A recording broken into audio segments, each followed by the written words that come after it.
Vincent van Gogh merupakan seorang pelukis asal Belanda yang terkenal akan lukisannya, The Starry Night. Van Gogh tidak hanya mencerminkan dunia sebagaimana melihatnya, tetapi ia juga menggambarkan emosi dan kepribadiannya yang mendalam.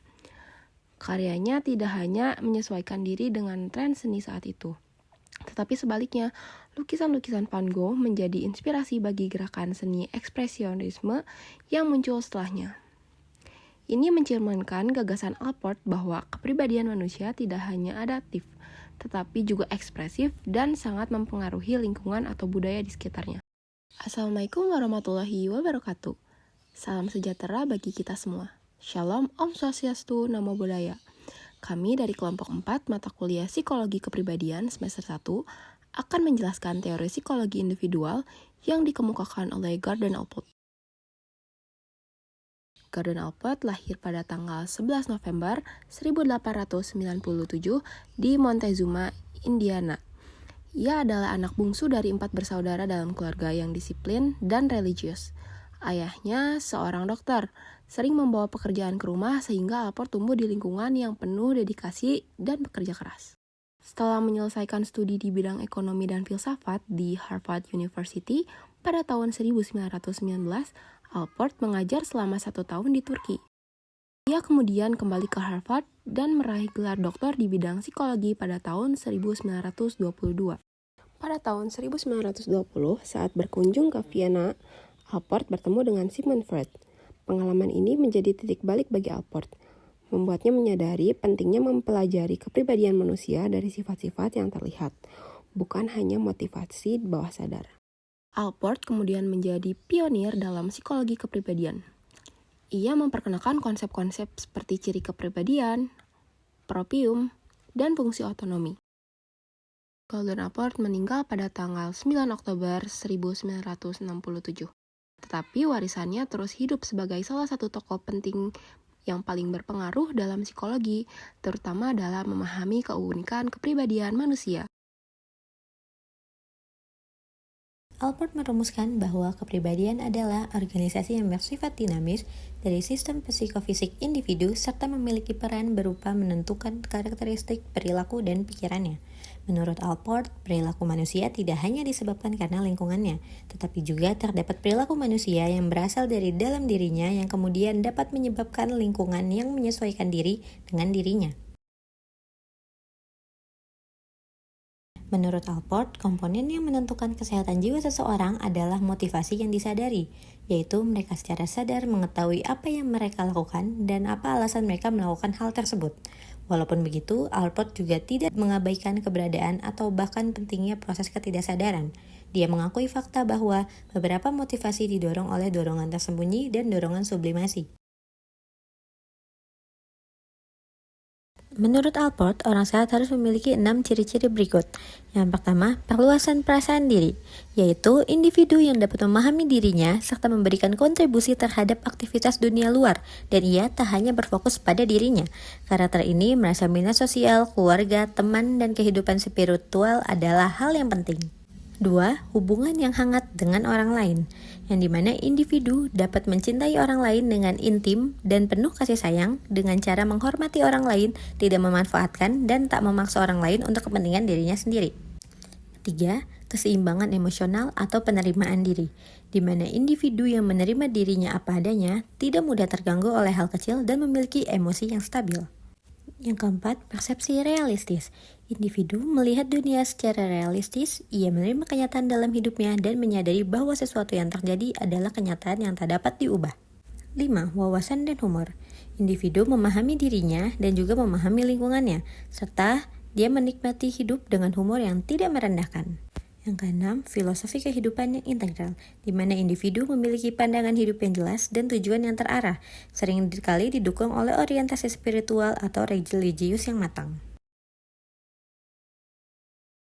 Setelah memahami ciri-ciri kepribadian yang sehat, Gordon Allport juga menjelaskan bagaimana kepribadian terbentuk dan berkembang pada setiap individu. Ia memperkenalkan konsep disposisi pribadi, yaitu karakteristik unik yang dimiliki setiap orang dan menjadi dasar perilaku mereka.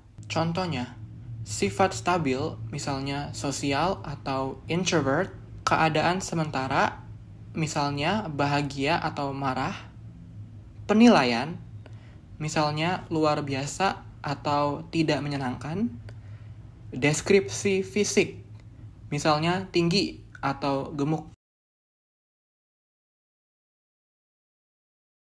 Disposisi kardinal. Disposisi kardinal terdiri dari satu sifat yang mendominasi dan menonjol pada seseorang. Oleh karena itu, tidak dimiliki oleh semua orang. Contohnya adalah tokoh Adolf Hitler yang dikenal dengan sifatnya yang sadistik. Disposisi sentral. Disposisi sentral terdiri dari 5 hingga 10 sifat yang dimiliki oleh semua orang dan mudah dikenali oleh orang-orang di sekitar mereka. Contohnya adalah seseorang yang suka berbagi. Disposisi sekunder. Disposisi sekunder berjumlah lebih banyak dibandingkan disposisi sentral, namun kurang menonjol pada seseorang. Contohnya adalah ada mereka yang suka mengonsumsi makanan pedas, ada yang tidak.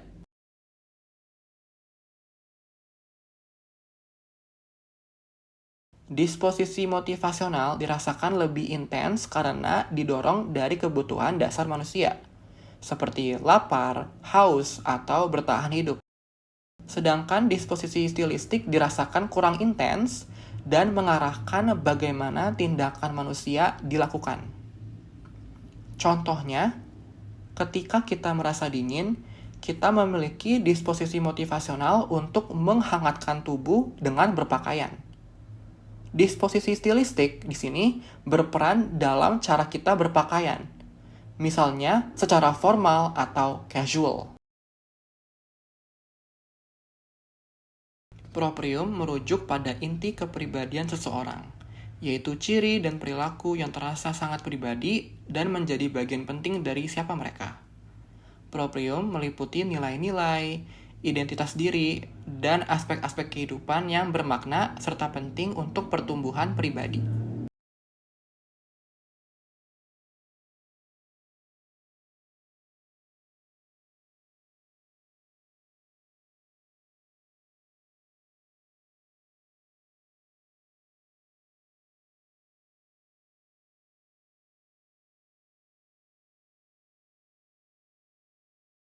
Allport dikenal dengan teorinya bahwa sebagian besar orang termotivasi oleh dorongan saat ini daripada oleh peristiwa masa lalu dan sadar akan apa yang mereka lakukan serta memiliki pemahaman tentang alasan dibalik tindakan mereka.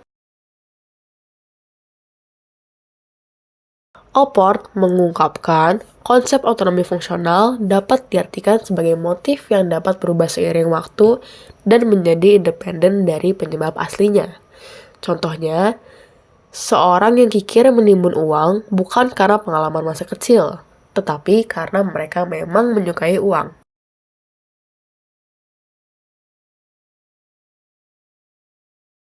Tingkat otonomi fungsional yang lebih dasar adalah otonomi fungsional preservatif yang berhubungan dengan perilaku tingkat rendah dan rutin.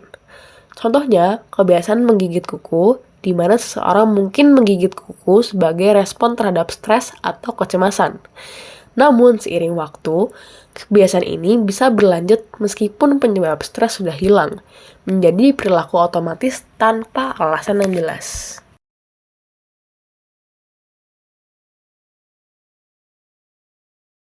Sistem utama motivasi yang memberikan kesatuan pada kepribadian adalah otonomi fungsional propriatif, yang merujuk pada tingkat otonomi fungsional yang berhubungan dengan nilai-nilai, citra diri, dan gaya hidup individu. Contohnya, seorang anak yang dipaksa belajar memainkan piano oleh orang tuanya. Awalnya, motivasinya adalah untuk memenuhi keinginan orang tua atau menghindari hukuman. Namun, seiring waktu, ia mulai menikmati bermain piano, menjadikannya hobi, dan bahkan membangun karir sebagai pianis profesional. Otonomi fungsional tidak menjelaskan segala motivasi manusia. Otonomi non-fungsional merujuk pada perilaku atau motif yang tidak beroperasi secara mandiri dan tetap terikat pada tujuan atau pengaruh awalnya. Contohnya, kebutuhan biologis seperti makan dan bernapas, tindakan refleks seperti mengedipkan mata, kebiasaan dalam proses pembentukan, dan lain-lain. Dalam memahami seorang individu, Allport menganjurkan metode yang mempelajari motivasi perilaku dan gaya seseorang, yaitu ilmu morfogenik. Ilmu morfogenik berkaitan dengan bagaimana kepribadian berkembang secara dinamis dalam konteks kehidupan setiap individu, melibatkan perubahan yang bersifat pribadi. Metode-metode yang digunakan dalam ilmu morfogenik meliputi wawancara, mimpi, buku diari, surat-surat, kesenian, autobiografi, dan lain-lain. Contoh kasus dari penerapan ilmu morfogenik ini adalah yang pertama, buku diari Marion Taylor. Marion Taylor adalah individu yang mencatat pengalaman-pengalaman pribadinya, bahkan sampai fantasi dan perasaan pribadi sepanjang kehidupannya.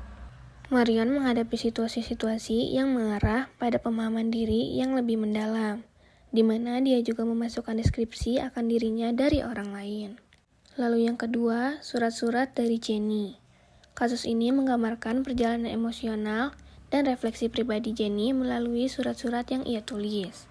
Surat-surat ini mencerminkan perasaan, konflik batin, dan usaha Jenny untuk memahami diri serta menghadapi tantangan hidup yang menggambarkan dinamika perubahan dalam kepribadiannya.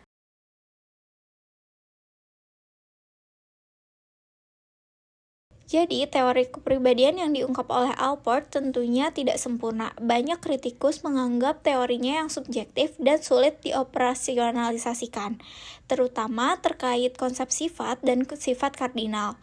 Selain itu, teorinya dianggap kurang memiliki kerangka teoritis yang kuat dan lebih berupa kumpulan ide daripada teori yang sistematis.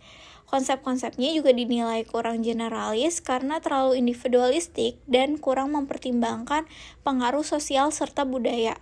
Teori ini sulit diuji secara empiris sehingga beberapa konsepnya sulit diukur. Nah, kesimpulannya, Gordon Allport ini menekankan bahwa kepribadian manusia bersifat unik, dinamis, dan dipandu oleh sifat-sifat individual serta pengalaman pribadi. Ia memperkenalkan konsep proprium sebagai inti kepribadian dan otonomi fungsional yang menjelaskan bagaimana motif berkembang secara mandiri. Dengan pendekatan morfogenik, seperti analisis buku diary dan surat-surat, Allport menggali keunikan setiap individu.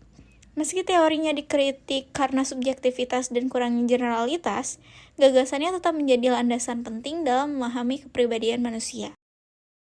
Gimana? Menarik kan teori yang dibikin Gordon Allport? Kalau ingin mengetahui lebih dalam, kami telah menyediakan sumber-sumber materi dalam pembuatan video ini di bagian deskripsi video.